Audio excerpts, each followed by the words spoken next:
It was good to start the Big Ten season, winning the football game on Saturday. It was good to keep the brown jug. I think it got painted, the score got painted on it this morning at 11, so it's good to have the jug here in Ann Arbor. And everything gets tougher. It gets tougher. I think Northwestern, they're 2-2, as you all know, lost a heartbreaker down in Champaign last week, but they have a football team that's very well coached. Pat's probably as good a coach as there is in this league, and a guy who feels strongly about that program, being an alumnus of Northwestern and being a tremendous player there. And I also think when you look at them from an offensive and defensive standpoint, they're a team that's going to play physical. They're going to play 60 minutes of football. Defensively, they run very well to the ball. Offensively, Dan Persa was back, played most of the game, was pretty productive. But Coulter, Kane Coulter is also a guy who's moved them offensively and done a nice job. And so when you look at it and playing away, we haven't been away. Will be a little bit different for us because we've been fortunate enough to play 5 games in Michigan Stadium. Brady, does tied for second in the country in points allowed per game mean anything to you at this point? And more importantly, what are the tangible things that you're seeing that you're doing better defensively, say, from last spring to now? Well, it's like anything else, John. It doesn't mean anything right now. I mean, none of those things matter. We're 1-0 right now. I think when you look at our front the last 2 weeks, I think we've been a little more disruptive. And that's enabled linebackers to do their job. I think we've put a little more pressure at times on the quarterback. We still don't blitz worth a dog, period. And that's got to improve. It's guys are playing together. I think they're understanding the roles. I think the defensive staff has done a very good job in preparation, and the guys are doing a good job of preparing themselves. Brady, looking at the film, how did Denard look mechanically? And I guess, was there a difference between the first 4 weeks and how he played this past week? Oh, I think I think mechanically he was better. I think the routes were better. I think the timing of the offense was better. There was a good tempo and a good flow. I think when you look at him and his footwork and all those things that are part of the mechanics of throwing, I think it was better. But, I thought it wasn't bad versus Notre Dame either, So I think, he's a prideful guy. He's a competitive guy, and he takes a lot of I don't know what the word is, but I mean he wants to be good for his teammates. They talked about timing was better. How do you work on timing in practice? Well, it's just the routes and the timing, and if it's a 5-step or 3-step drop from the gun or under center, and just the mechanics of that. And when the ball should be thrown, on what step. Brady, you said it on Saturday, you just said things change when you go on the road. For you, what do you do differently on the road when you take a team on the road, since you haven't done it here before? Well, I don't know if it's different or not. We'll find out. Just the demeanor that we travel with. This being a night game, I think we have a good blueprint for that. With how we'll do walkthroughs and all those things. They're out of their security of the campus end. If there's a lot of familiarity there with a lot of the guys, especially the guys who've played a lot of football here. So, I mean, it's all those distractions that are out there that you may not have when you're here. You mentioned demeanor. What type of demeanor? Business. This is we have goals. And this is another one of the 12 guaranteed games that we have. And it's a Big Ten game. And we've got to go out there and play our best football and improve.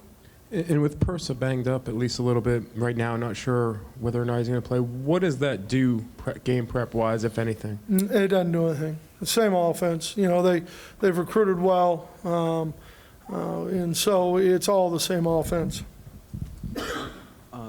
The last couple of weeks, you've gotten the running backs going, especially against Minnesota. How important is that in the development of what you want to do offensively, and how is that going to continue? Well, it's important for our team, and I think part of the running backs being successful is part of that is also, you know, how we're blocking up front.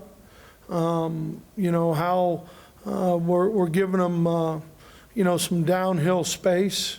You know, when you look at combination blocks, and the thing that's always different is, you know, the targeting for how people are going to play you. Everyone's going to play us a little differently within a concept they may have defensively because of what Denard gives you as an athlete. And so when you're targeting up front, you know, from the 5 guys up front to maybe play side receivers, and you know, if they can get in there and carve out the strong safety or whatever it might be, that's all part of it. And so I think the adjustments that have been made, I think Darryl Funk, Al, and those guys on offense have done a real good job from game to game, from series to series, because we never know how people are going to defend us.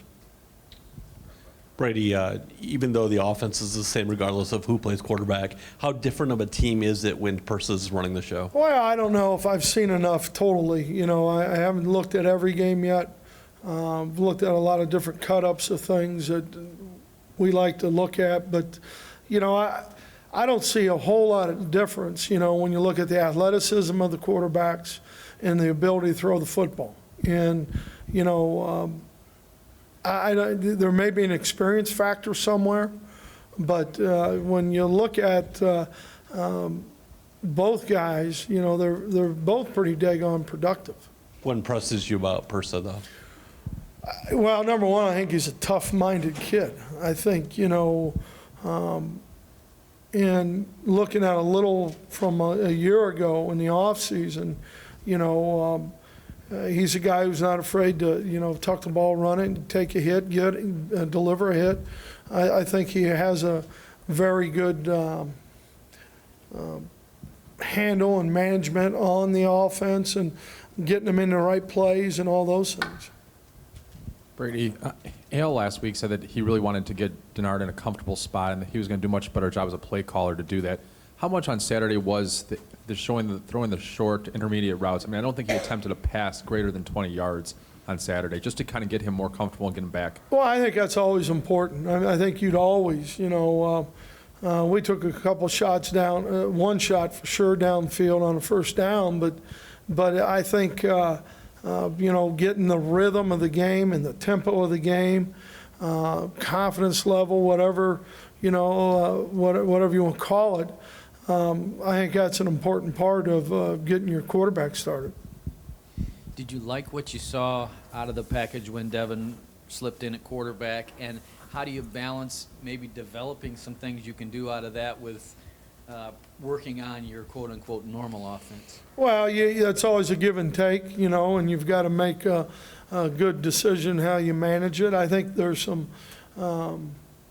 positives, what we gained from it, you know, to some degree, you know, and part of that positive is, you know, people now work on it, you know, and that's just one more thing as a defensive coach. You know, you only have so many hours in a day, and you only have so much time on a practice field that, you know, it's another piece to the puzzle. Brady, Blake made another, you know, felt like a guy you could feel out there again. I guess, how has he emerged the last couple of weeks? Is he kind of in that mix with Floyd and with Troy now, and I guess with Courtney Avery? Well, I think, you know, those 4 guys, and I think Raymond Taylor, I think all those guys, you know, are competing every day. You know, Blake, you made some plays, and then there's some things that, from a coverage aspect and from, when I'm talking about coverage aspect, maybe competing a little closer to a guy that he needs to be better at. You talked a little bit about going on the road, but this week in practice, is there anything that you do to try to help with the communication aspect, noise levels, or? You know what? We've never really had a problem in that part of it. It hasn't been previously, and Al doesn't, he doesn't do a lot, with it. We've got silent counts and everything else that we already use, so it's not as big of an issue. You mentioned before Notre Dame, you didn't do a whole lot of nighttime practices, anything like that. Do you can do anything this week to maybe shift some things around? No, I don't think so. I think, we've done that, and I think, I don't know, what time's the game start? Anybody know? 7 or 6 over there. So, I think we'll kind of blend into it, as the night goes on. Brady, you said before that you're not going to necessarily work on anything communication-wise. Are you talking about San Diego State, that it was never an issue, and at Ball State, or are you just talking about the 5 games here? I think the San Diego State, when being with Al,